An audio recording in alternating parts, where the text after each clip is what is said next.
Yan yung labanos, guys. Ready to harvest na yung mga labanos dito. So ngayon i-harvest natin. Yan siya, guys. See? Ang taba ng labanos. Tamang-tama lang sa pag-harvest ng ganitong size. Yan. So dalawa na yung na-harvest ko ngayon. Yan siya, guys. Isasalat ko ito. Yan. Ito lang muna yung i-harvest ko, guys. Hello lang ka. Yan siya. Ako lang sister. Nag-tiktok pa diyo.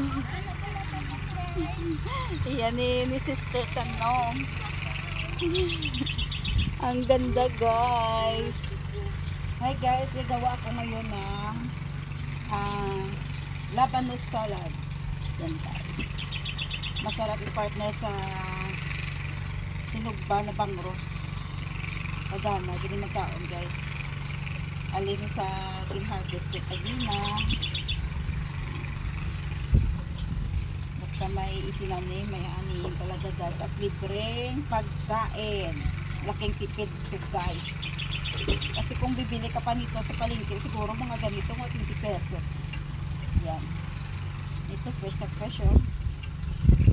Diba? Nakabili ka ng 10, tumpok-tumpok, pero wala nang juice yun.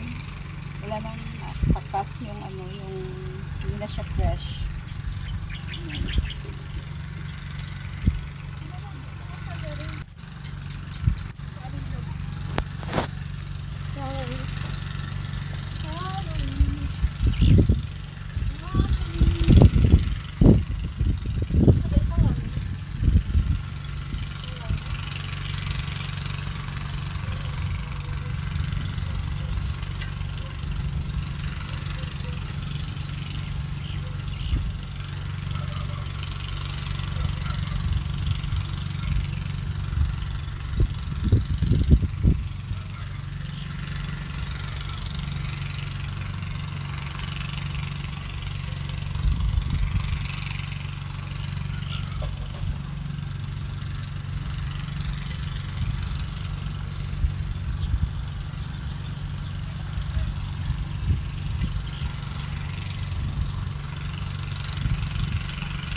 Titikman ko ah. Tikman ko yung lasa kung tama-tama lang yung vinegar niya.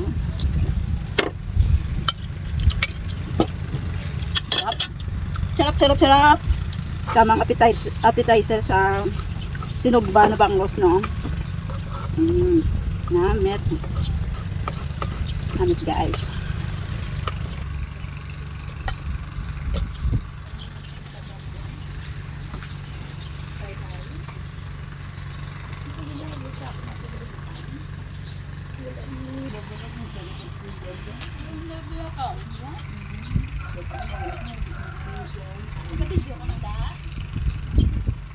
Guys, happy Valentine's sa inyo tanan guys.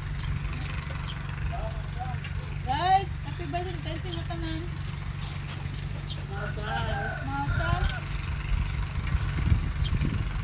Apa?